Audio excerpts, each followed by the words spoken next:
Assalamu alaikum, pessoal. Faz um certo tempo aí que a gente não se vê aqui no YouTube, né? Faz bastante tempo aí que eu não gravo nada para o canal do YouTube do História Islâmica, mas em breve, inshallah, vai ter bastante material, tem bastante coisa aí sendo planejada para a produção.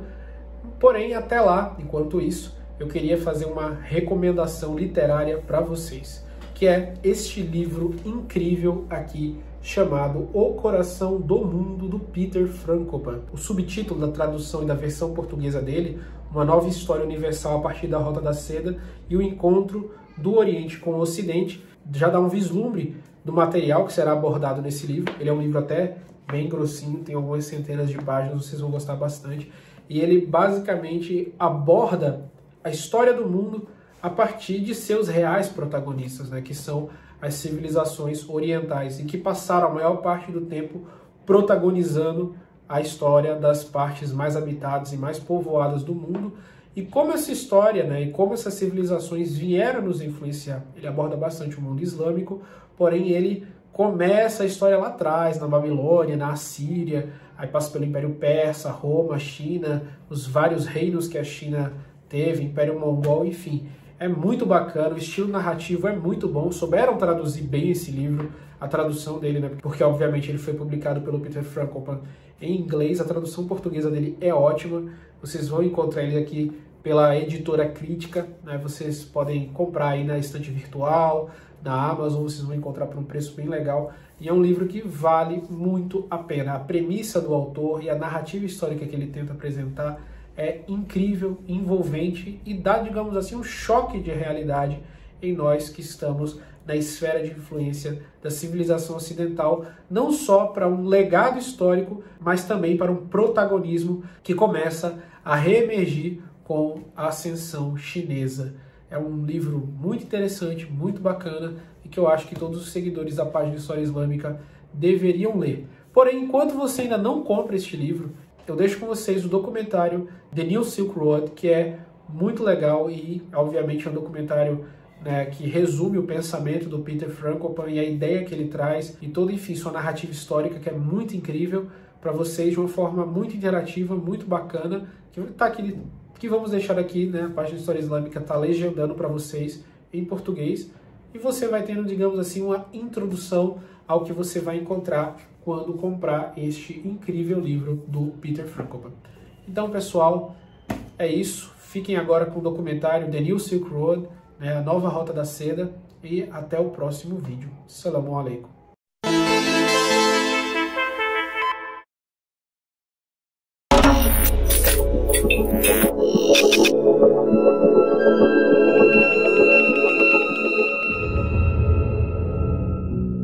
Our Western ideal is under great pressure, and we can do nothing to influence it. You know, our sense of what matters is very single-minded. We take refuge in our everyday lives and hide behind new borders. We can't seem to cope with a world in which we increasingly feel out of place. No wonder, says British historian Peter Frankopan, author of bestseller The Silk Routes. We are the product of a history in which we have always given ourselves the leading role. As a result, we can't see the connection between our actions and the changes around us. The key is to be able to adapt, to understand what's going on in the world around you, and not to resist it or to try to fight it or to think you can stop it, but to try to anticipate what happens next. What are the longer-term consequences? Before we can understand where the world is headed, we need to look back. Frankopan holds up a mirror to us that clearly shows we will have to adapt. This is Backlight. Welcome to the crossroads of your history.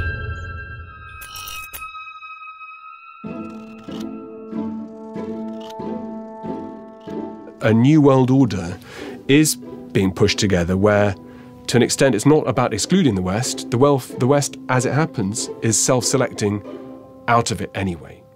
You know, we are navel-gazing, worrying about our own problems, and missing a world being formed as it does so, because we don't pay any attention to what's going on. I think it's fair to say that we in the West believe that other people in the world should be more like us.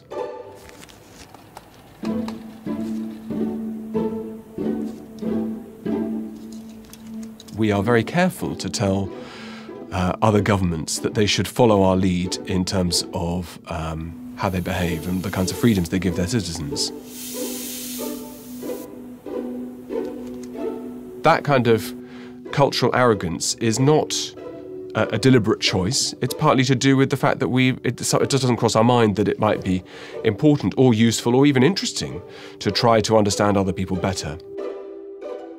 Peter Frankopan is a descendant of Croatian nobility and director of the Centre for Byzantine Research at the University of Oxford.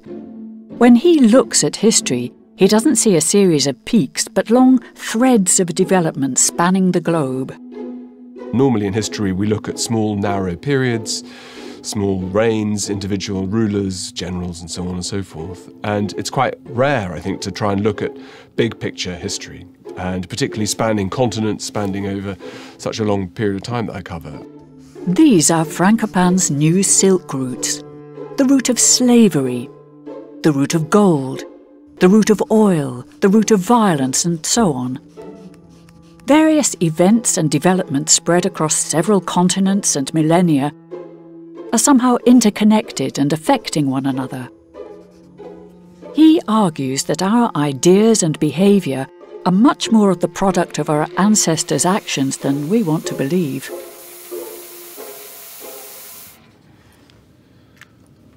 Well,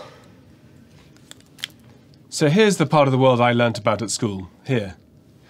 But this is the middle of the world, here. And when I define who I am, I say I'm Caucasian, which is these mountain ranges here, between the Black Sea and the Caspian Sea. The Caucasus, this means something to us. Nobody really knows why. We talk about Indo-European languages. We sort of assume, and we know that we all came this way, and that we brought our languages. They're somehow connected to Sanskrit. You don't, even if you're not a linguist, you've heard this expression. All the things that I wanted to know about seem to come from here, both the Caucasus, but also where our religions came from. So Christianity and Judaism come from here. Islam comes from Mecca, Medina, but it spreads out in different directions. You know, we think of Europe as a Christian continent because of the Pope. Well, he's here. Or maybe the head of our church in Holland or Canterbury or wherever it might be. But the religion of Europe came from here. You could say that Frankopan looks through the eyes of someone from another era, when traders from an emerging Europe set out to find riches along the old silk routes. He says these routes are still there, and our need for them will grow, because Asia and the Middle East are in the midst of determining our future. Recognizing the importance of this part of the world, and contrasting this with what he calls our one-sided worldview, his book ended up topping the bestseller lists in Asia and, yes, in Europe as well. The book's subtitle reads, "A New History of the World."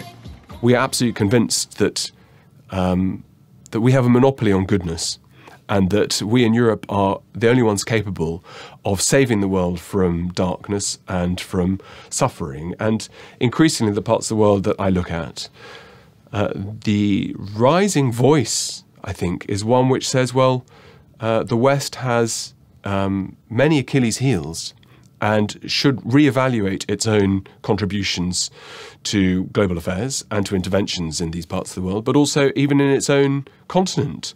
That how did it go so badly wrong in the first half of the 20th century that these kind of events could happen? And so I think we in the West are tone deaf. Well, I think we're blind to other people's histories, and I think we're tone deaf to understanding how we look from the outside to others. And that stems from education, that stems from the kinds of assumptions that we have about the past, which seem to me a sort of tissue of very nice, pretty myths that make us feel good about ourselves without ever recognising the impacts we've had on others and what the significance and importance is of learning about others in the world around us.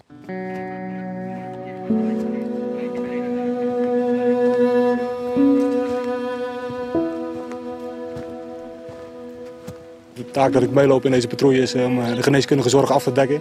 In eerste instantie voor onze eigen mensen en in tweede instantie om een snelle winst te maken bij de burgerbevolking, bijvoorbeeld door snelle wonden te verzorgen. En dan kweken we goodwill mee bij de burgerbevolking hier in dit gebied. Whether solving conflicts, providing development aid or trading cheap products, wherever we go with our weapons, help or contracts, we apply our laws and values. And time again, we are surprised when our intentions and their results turn out to diverge from one another.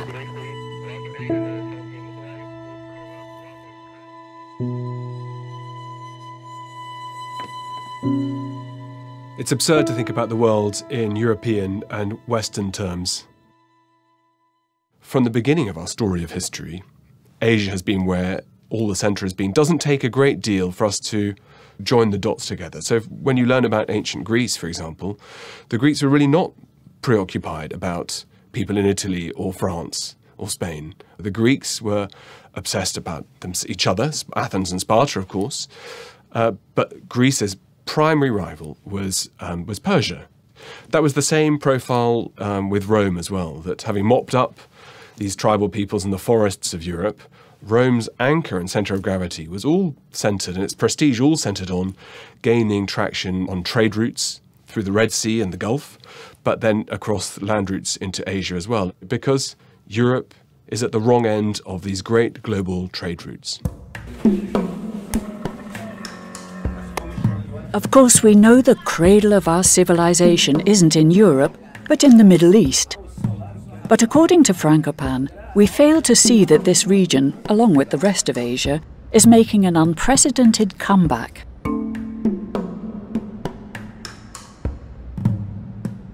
We shouldn't underestimate this development, because it is beyond our control. We are often fooled by its appearance, which can seem brash and slick to us. Well, we think that it's all very vulgar, don't we? We think that these guys with their expensive gold-plated cars and giant buildings and gold taps and so on, that it's excessive. And it never crosses our mind that maybe when we built giant palaces coming out of the swamps in Venice, that's all in the eye of the beholder. And, it's better to be nouveau riche than nouveau poor, as I think we're going to find out in Europe, that it's easy to smirk and laugh about people because they spend their money in whichever way they want. And it stands to reason that at a certain point, when you are not given any validation or treated with any dignity, that things in the West, our world that looks so comfortable and good to us, starts to look smug and self-satisfied to others around us. And in due course, it might just be that we need the help of many of these countries, many of these people, whether it's to build our nuclear power plants here or to invest in businesses that keep Dutch workers and British workers in their jobs, but also in terms of trying to deal with big strategic problems in the world, being able to talk to peers in Moscow, in Tehran, in Dubai, in Riyadh, and so on and so forth, is absolutely essential. And we broadly leave that up to a couple of ambassadors and the odd foreign minister who disappears over there. But we I think, are setting ourselves up to completely misunderstand the world of the present and future. And we've misunderstood the world of the past.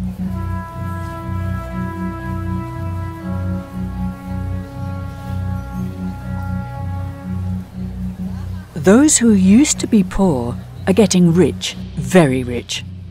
Besides supplying our shops and warehouses, they now keep our companies in business and finance our debts. They are on their way to becoming the employers of the future, while we stand on the sidelines and look on passively, just as we did in the distant past. Europe 1,000 years ago doesn't have a great deal to offer. The kinds of goods that can be sold and were sold, we have archaeological evidence of this too, are things like amber and heavy swords and falcons and birds of prey for hunting and so on.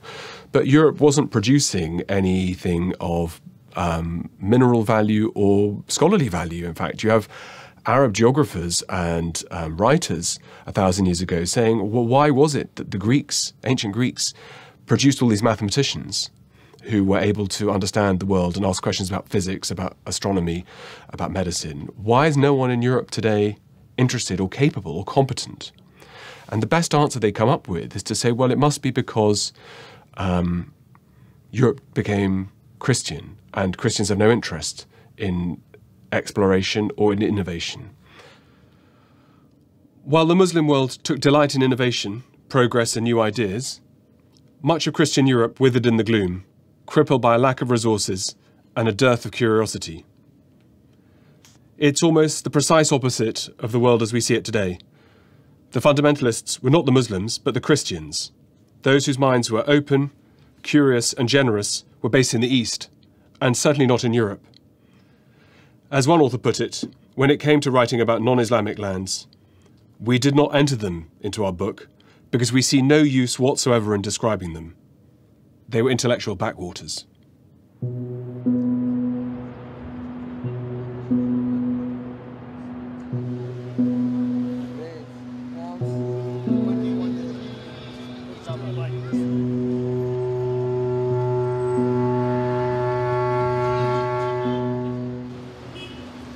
With the current situation in mind, it is hard to imagine, but in around 800 AD, what is now called Iraq and Iran was one of the wealthiest regions in the world, with Baghdad as the centre of this wealth, the Paris of the Middle East. Wrong, Frankopan would say. Paris is the Baghdad of Europe. In any case, the Middle East was a place of progress, while Europe was still merely a place for exploitation, and its peoples, the best merchandise. A city emerged in about the year 800, which for centuries drew in scholars, learning, and artisans, because this was the wealthiest part of the world. And you have books written and texts written 1,000 years ago where I suppose it's what you'd expect to find, guidebooks for how the rich should spend their money. You know, where would you find the best saddles? Where are the tastiest pomegranates? You know, if you're rich, you want the best that money can buy. And that means everything from fruit to horses to saddles to stirrups to ceramics.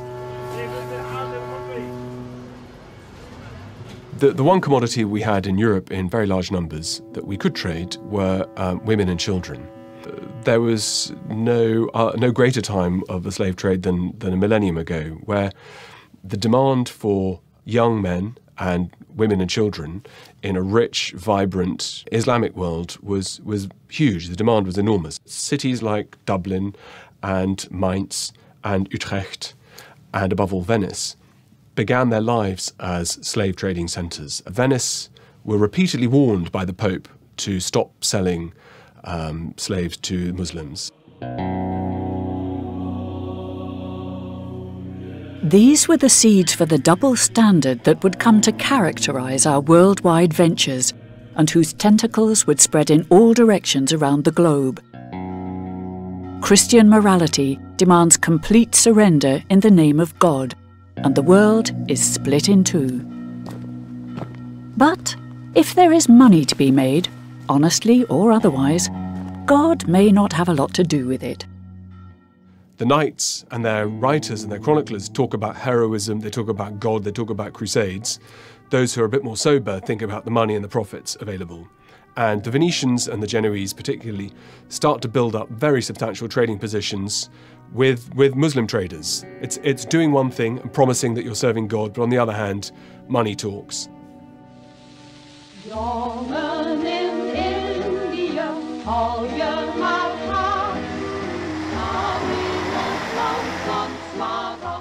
Joining up the dots, solving the puzzle, that's what drives Frankopan. And he has no problem connecting up 1,000 years of history in a single sentence. His dots run from the Crusades to imperialism and back. And as of old, the now ever-industrious Europe is increasingly leaving its mark on the world without worrying too much about the consequences. The fact that saying and doing are two different things doesn't seem to matter. Europe no longer is trading with India, the Portuguese and the Dutch no longer trading with the Spice Islands, but colonising and conquering them, and doing the same process of extracting goods and money back towards Europe in return for nothing. This is at the time when human beings are being trafficked across the Atlantic, taken from Africa to work for free, because there's no better work than free work. Free labour is a thing of the past, but the fact that we outsource our production of goods shows that the principle hasn't disappeared completely. Cheap is almost free, and the working conditions of those who produce for our market don't seem to be an issue, at least not to us. We in the West generally have a default view, which is as long as it's not been made illegal, people should be able to do what they like and sell to whoever they like. And what the consequences of that is for broken families, for addictions, for cancer, for the health services, with armaments for breakouts of conflict in other parts of the world, potentially here in Europe too one day again. We don't think that there is a response because cash is king.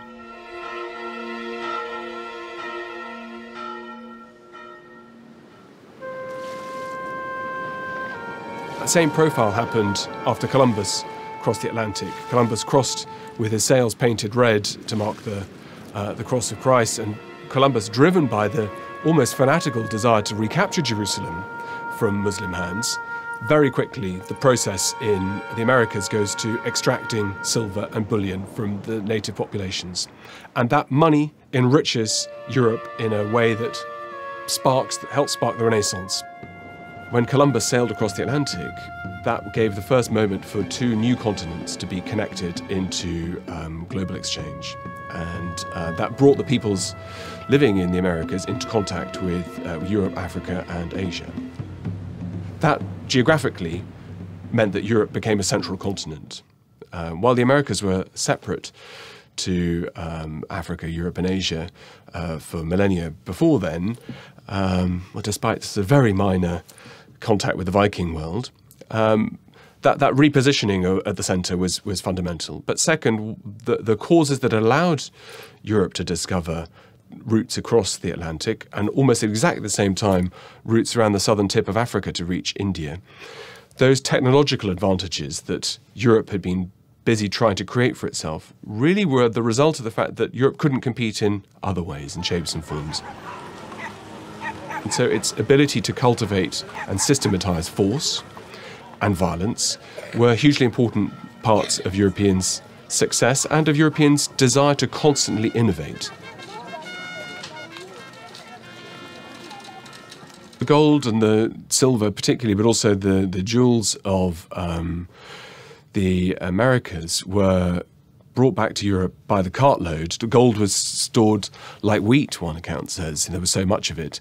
And that redistribution of assets from the Americas primarily to Europe, but then recycled through to Asia, because what the Europeans did with that sudden surge of wealth was to buy goods that came from Asia, textiles, spices, ceramics. And so that money starts to find its way being sent around the world through proper globalized trading patterns. Fighting, violence, and bloodshed were glorified as long as they could be considered just. This was one reason, perhaps, why religion became so important.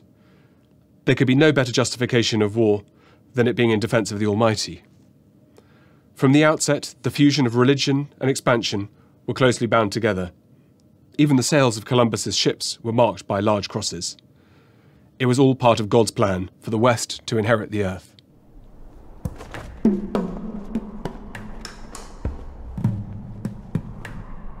So God's plan has been fulfilled quite well. In his book, Frankopan devotes several hundred pages to the European appropriation of the world and the structural violence that came with it. The 20th century wasn't much different, especially after the discovery of oil. There are roughly 500 years between the gold stolen from the Americas by the Spanish and the Portuguese and the black gold in the Middle East. But the mechanisms of conquest and seizure haven't changed.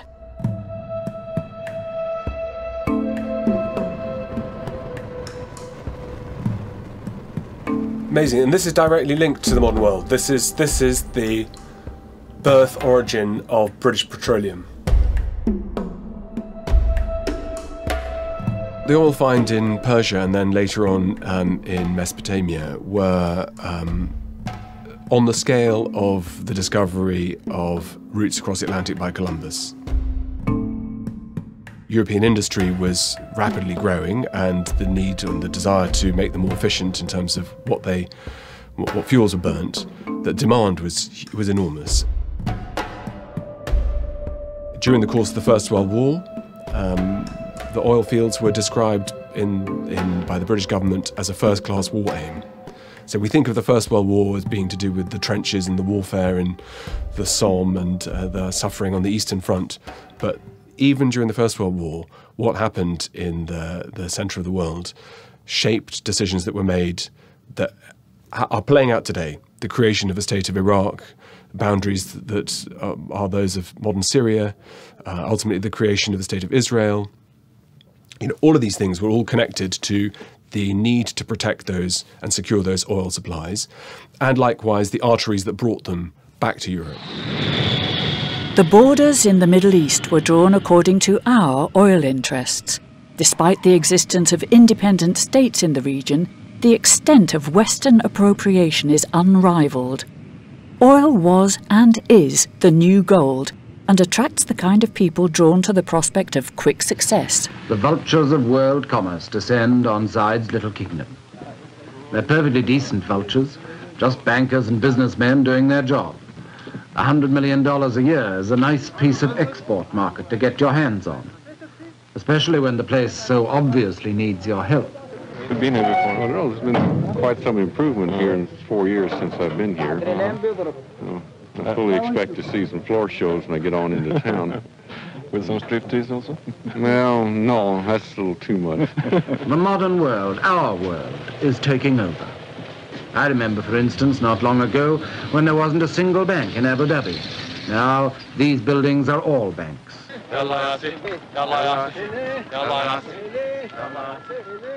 Control of those resources have always given a very difficult series of balances, which is that it's in the interests of the oil exporters from the West to pay as little as possible to get the fuel out of the ground and to keep as much of the profits and money as possible, and to give as little back on to the local concerns.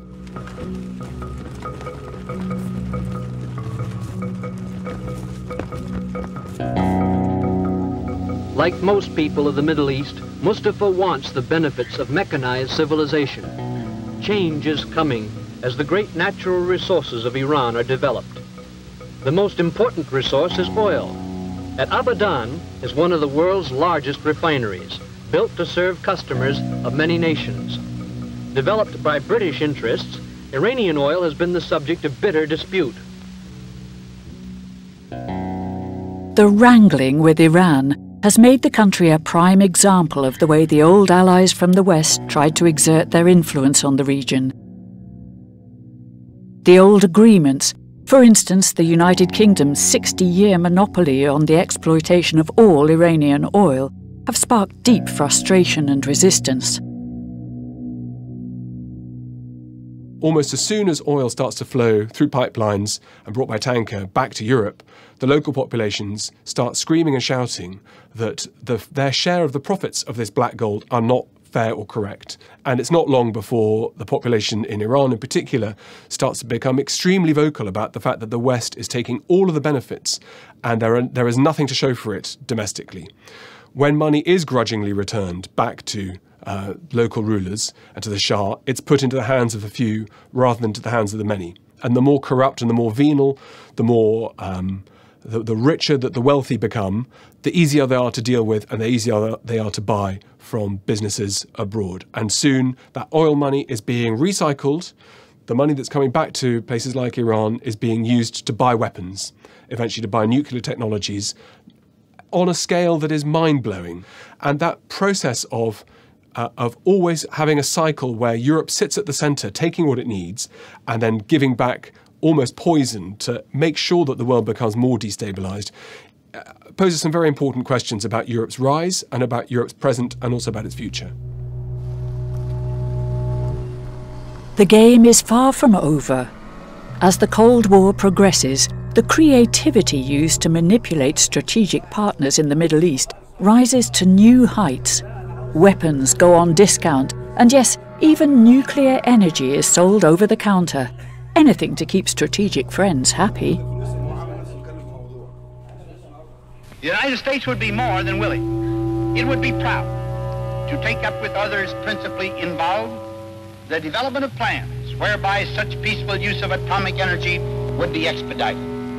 Atoms for Peace was the American response to the fear of Soviet influence in the region. Nuclear power plants and technological knowledge supplied in order to command and confirm friendship, and despotic leaders like the Shah supported in exchange for loyalty and oil. Regardless of the consequences should that loyalty come to an end.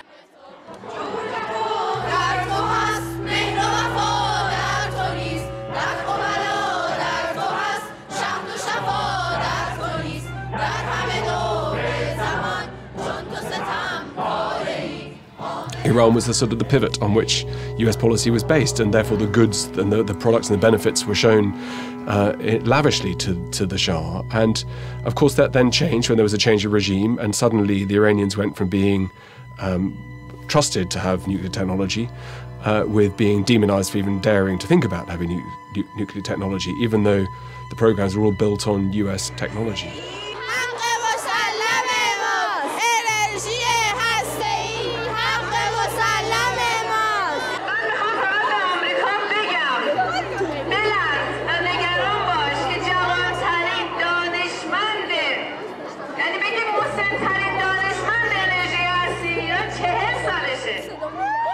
The way in which the nuclear program took place was almost says everything about how foolish we were to think that people would never quite, that there were never any problems that would come down the line to face us.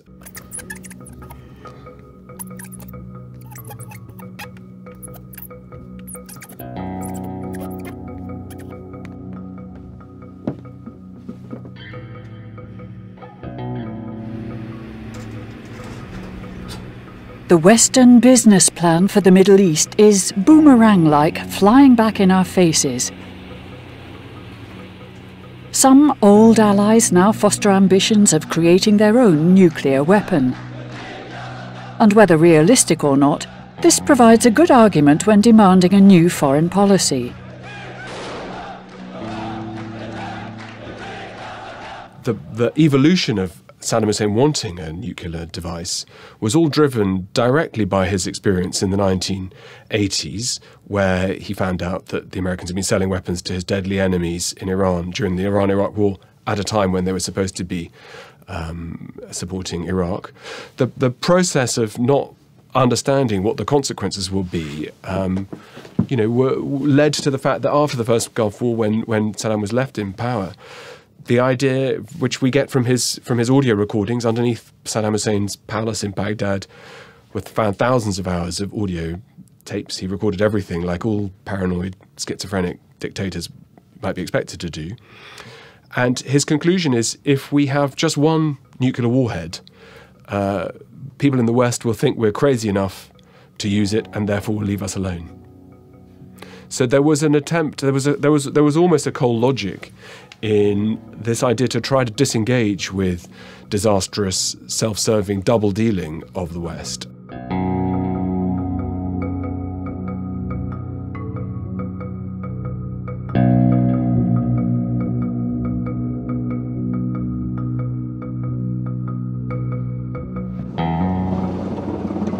Where's the boss? There, he's gonna be.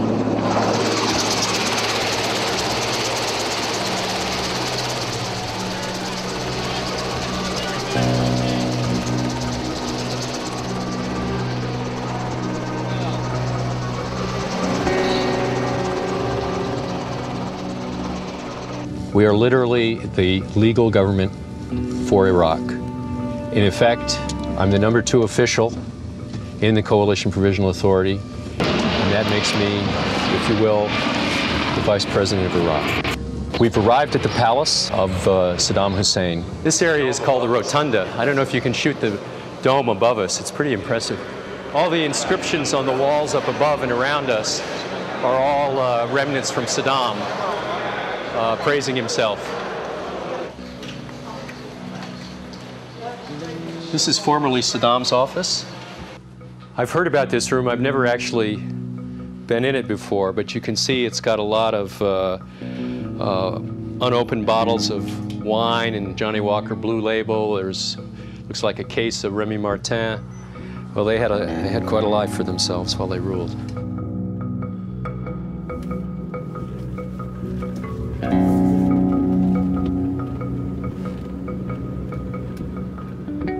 We have just not understood how this part of the puzzle all fits together. We treat individual rulers, individual regions, individual ideas as separate, rather than joining up into the big picture. And, you know, we're living in a world in transition nowhere more obvious than in Iraq, Syria, and so on, where a lot of the things we're seeing are unpicking problems that have been, and traps that have been set up by the West over the last century or more.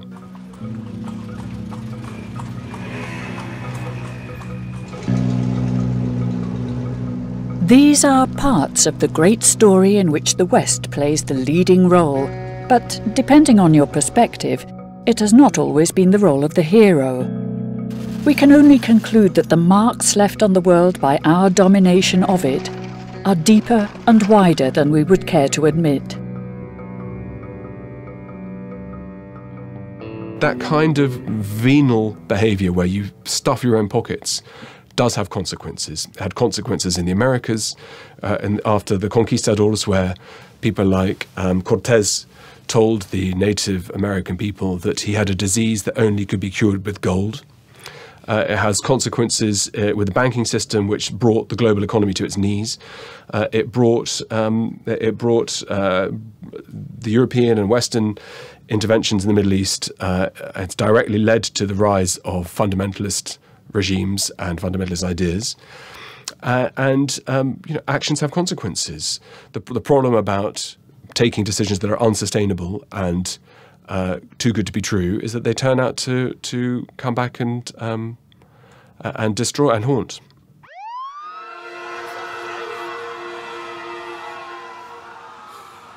This crusade, this war on terrorism, is going to take a while.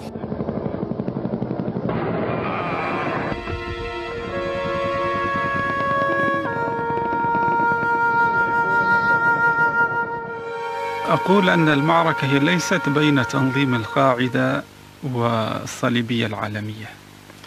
المعركة بين الإسلام، بين أهل الإسلام وبين الصليبية العالمية. Well, you know, the language of the video tells you everything you need to know about the complete failure of the West to understand the East. I mean, even talking about the Crusades, you know, bin Laden is choosing a word that is extremely loaded in the Arabic-speaking world, in the Muslim world, where a crusade is a byword for duplicity, for men to use their beliefs as a screen to get what they wanted, in terms of wealth, trade, and so on and so forth.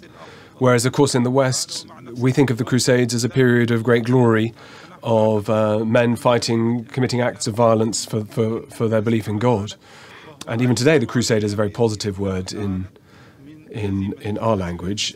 The Crusades left a very specific scar on the Middle East in terms of the perceived attempts to try to make an intervention and colonize and refuse to share and cooperate.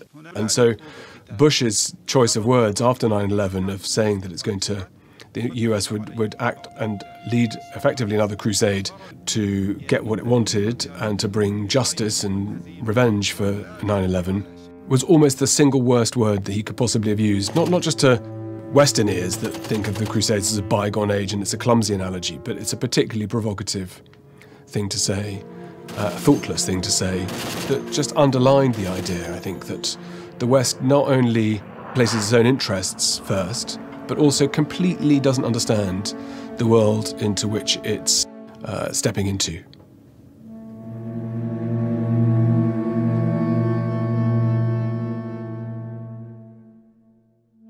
From the European swamps, via the slave trade, the Crusades, the discovery of America and the race for oil, to the war in Afghanistan.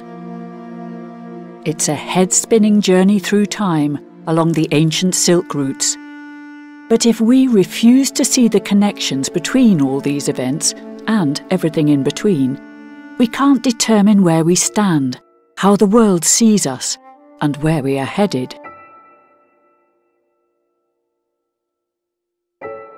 If you are Russian or Iranian or Southeast Asian or India and Pakistan or China, and you're trying to see what role it is that the West plays in the world in terms of its political balancing power, in terms of its trade and so on and so forth, the West, measured by its results, doesn't look particularly effective right now. You know, it looks like when we intervene, we get it wrong.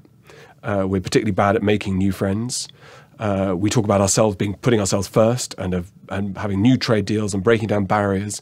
I think we see how the world is now going to emerge. I mean, it looks like the pattern is coming where isolationism and self-interest take centre stage. So the key chanting line during Trump's election and after his inauguration is about America first. Leave other people to themselves and let them kill each other if they need to.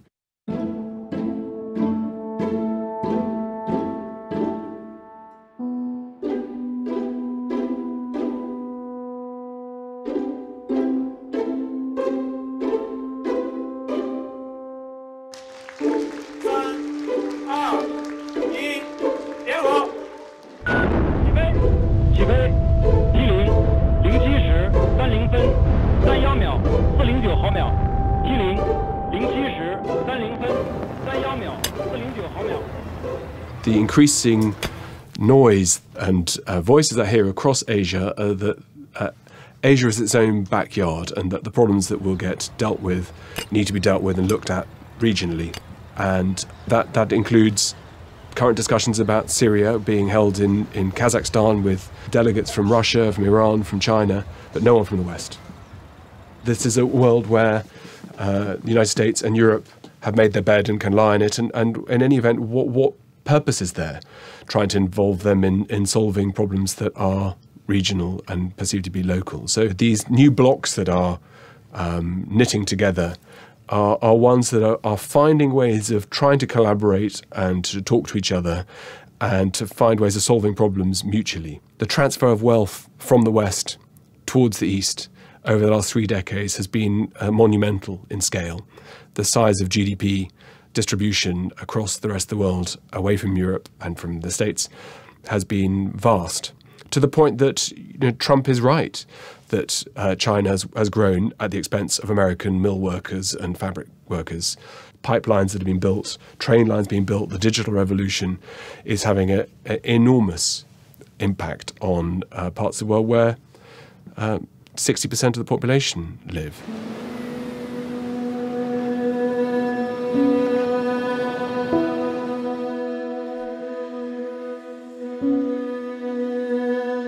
We will have to get used to it.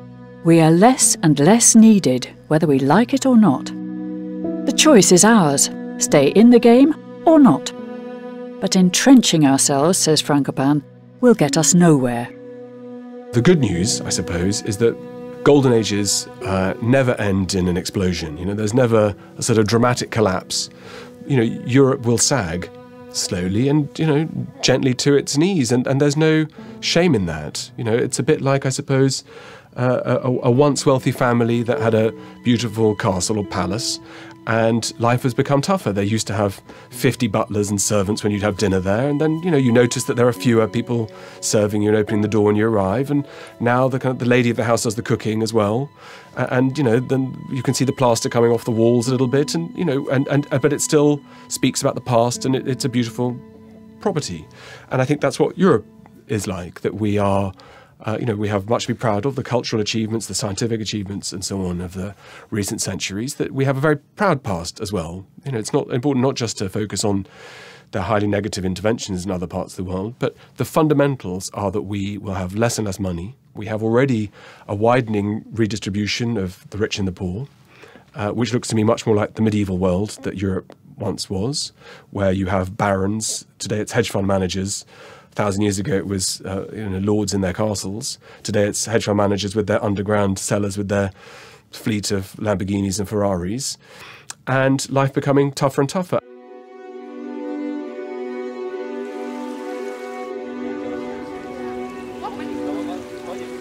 They do have a lot of tourists coming to visit us. They have a lot of students coming to study in, for example, in my university.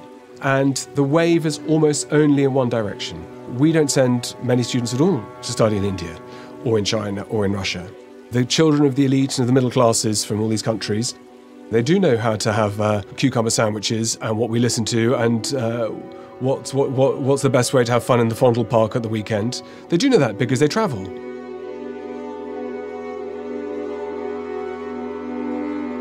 The visits coming here from other parts of the world and wealthy parts of the world, it's huge and rising, and to me looks like Europeans or British and Dutch travelling to Venice or to Rome or to Florence 200 years ago, seeing these once great cities that have started to decay and having pictures of themselves made in front of the Colosseum and saying, well, once upon a time this was the global central power. One day people will walk down the Kaisersgracht here and will point at those buildings and say, people really spent millions to buy this kind of property? Could they not see that the world was changing? Could they not see that Asia and Southeast Asia were rising in terms of their economies? And did they not think to prepare? And, well, I can tell you, the citizens of Venice didn't think about preparing until it was too late. You can waste your time, waste your money, and run out of resources, and those ages, they come to a slow, relatively dignified end, and that's what the West is going through right now. In Western Europe and in the United States right now, according to the Gini index, as measured by the World Bank, you are statistically have a worse chance of staying where you are on the bottom of society than if you were born in Niger or Kazakhstan or Sierra Leone, because the dice are weighted against you.